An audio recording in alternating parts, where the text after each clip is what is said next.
இயேசு கிறிஸ்துவின் இனிதான நாமத்தில் இன்றைய ஆவிக்குரிய சிந்தனைக்கு உங்களை அன்புடன் வரவேற்கின்றோம்.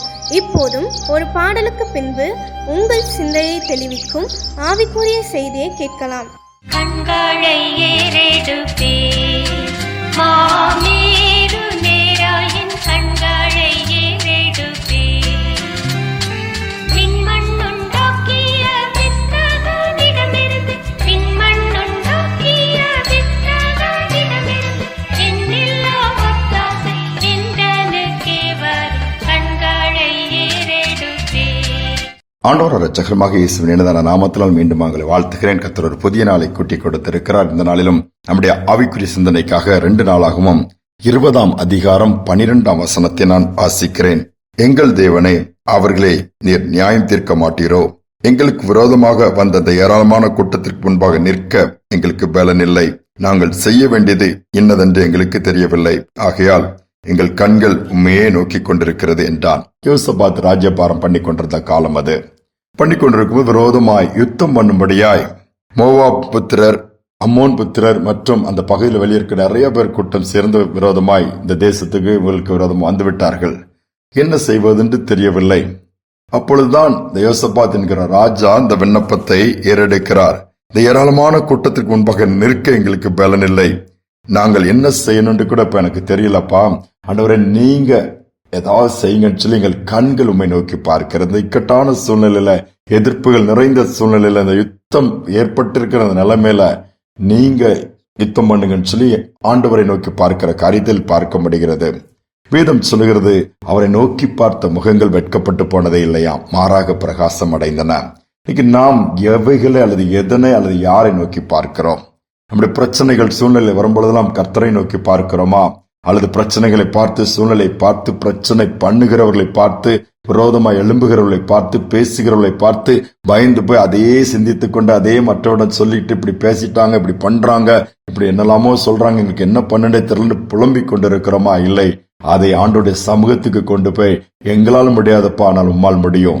எங்களால் எதிர்த்து நிற்க முடியாது, ஆனால் உம்மால் இந்த யுத்தத்தில் எங்களுக்கு ஜெயத்தை பெற்றுக் கொடுக்க முடியும். ஏனென்றால் உமக்கு ஒப்பான தேவன் ஒருவருமே இல்லை. உம்மை யாரும் எதிர்த்து நிற்க முடியாது. நீர் ஒரு பார்வை பார்த்தால் போதும், அல்லது வார்த்தை வல்லமை உள்ளது. அது இருபுறம் கருக்குள்ள பட்டயம் என்று சொல்லி பார்க்க வார்த்தையை அனுப்பினாலே சத்துருக்கள் சிதறடிக்கப்பட்டு போவாங்க. அல்லது ஒரு தூதனை அனுப்பினாலே போதும், எவ்வளவோ இருக்கிறது. அதனாலே ஆண்டவரை நோக்கி பார்க்க கற்றுக்கொள்ள வேண்டும். இதைதான் ஆண்டவர் நம்மிடத்தில் எதிர்பார்க்கிறார். சூழ்நிலைகளை பார்ப்போம் என்று சொன்னால் அது இன்னும் பெரிதாக, அது மலை போல உயர்ந்து பெருசாகிக் கொண்டுதான் போகும், இன்னும் அதிகரிக்கத்தான் செய்யும். வியாதி, பிரச்சனை அல்லது பலவீனம் இப்படி ஆயிட்டேன்னு சொல்லி அதையே பார்த்து புலம்புவதை விட்டுவிட்டு மாறாக அதை மாற்றுகிற ஆண்டவரை, சூழ்நிலைகளை எல்லாவற்றிலும் துணை நின்று நமக்காக வழக்காடுகிறவர்களை பார்ப்போம் என்று சொன்னால் நிச்சயமாக ஜெயம் நம்முடையதா மாறிவிடும். 2 மிஷினரிகள் ஊழியம் செய்யும்படியாய் குறிப்பிட்ட கிராம பகுதிகள் எல்லாம் போகிறார்கள். ஒரு கிராமத்து வெளிப்பக்கத்தில் ஒரு வீடு எடுத்து அங்கு இருக்கிறார்கள். அப்பொழுது அவருக்கு எதிர்ப்பு அதிகமாகிவிட்டது. இவர்கள் ஏதோ மதத்தை மாற்றுகிறார்கள், ஏதோ செய்கிறார்கள் சொல்லி எதிர்ப்புகள் மத்தியில் தான் ஊழியமானாலும் கணவனும் மனைவியும் ஜெபித்த, ஆண்டவரே எங்களுக்கு பாதுகாப்பு நீங்க தான், நீங்க சொல்லிதாங்க ஊழியத்துக்கு வந்திருக்கிறோம். நாங்கள் ஏதோ மதத்தை மாற்றுவதற்கில்லை, இங்கு பாவத்திலும் சாபத்திலும் பிசாசின் பிடியில் இருக்கிற ஜனங்களை விடுவிக்கும்படி எங்களை அழைத்திருக்கிறீர். நீர் நடத்தினீர், இம்மட்டும் நடத்துகிறீர். எங்கள் உயிருக்கு பாதுகாப்பு நாங்கள் அல்ல, நீங்க தான்ப்பா கொடுக்கணும்னு சொல்லி ஜெபித்து விட்டு போவாங்களாம். இவர்களை எப்படியாவது காலி பண்ணி விடணும், இவங்க இங்க இருந்தாங்கன்னா ஜனங்கள்லாம் மாத்திருதாங்க அப்படின்னு சொல்லி அங்குள்ள மந்திரவாதிகள், பொல்லாத மனிதர்கள் சில பேர் திட்டமிட்டு ஒரு நாள் இரவு இவர்களை ஏதாவது பண்ணிவிடும் என்று சொல்லி தீர்மானம் போட்டு விட்டார்களாம். இவர்களுக்கு தெரிய வருகிறது. ஆனால் என்ன செய்வது?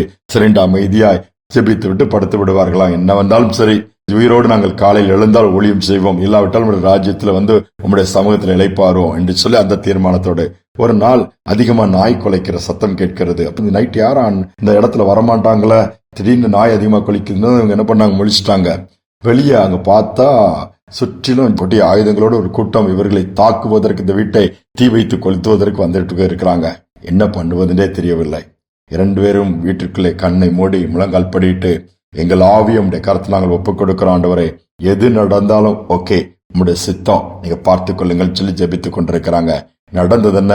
இந்த இவர்கள் வருகதை பார்த்து கொலைத்த நாய் கொஞ்ச நேரத்துல இந்த கூட்டத்துக்கு விரோதமாய் எழும்ப ஆரம்பித்து விட்டது.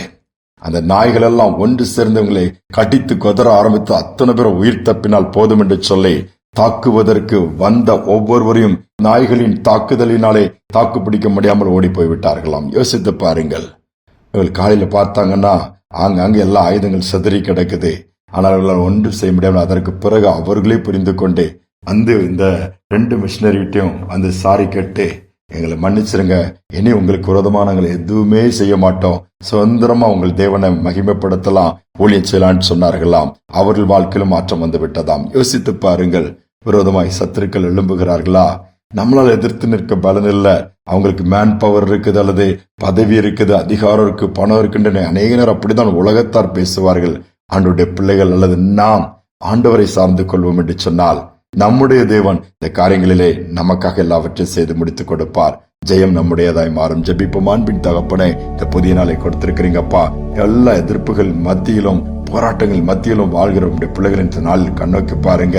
இவர்களை எதிர்த்து எங்களால் முடியவில்லை, இதனால் எங்கள் சுதந்திரங்கள் இன்னைக்கு எல்லாம் எங்கள் கையை விட்டு போய்விட்டதே, எங்கள் நன்மைகளை இவர்கள் கெடுக்கிறார்களே, போட்டி நிமித்தமா என்னெல்லாமோ போட்டு கொடுத்த ப்ரமோஷனை தடுத்துட்டாங்களே, வரவேண்டிய பணத்தை நிறுத்திட்டாங்களே, பல விதத்துல பல கஷ்டத்துல பல போராட்டத்துல இன்னைக்கு நஷ்டத்தோடு வேதனையோடு இருக்கிற பிள்ளைகள் இந்த செய்தியை கேட்க நேரிடுவார்ச்சுன்னா உண்மை நோக்கி பார்க்கக்கூடிய பாக்கியத்தை கொடுங்கப்பா.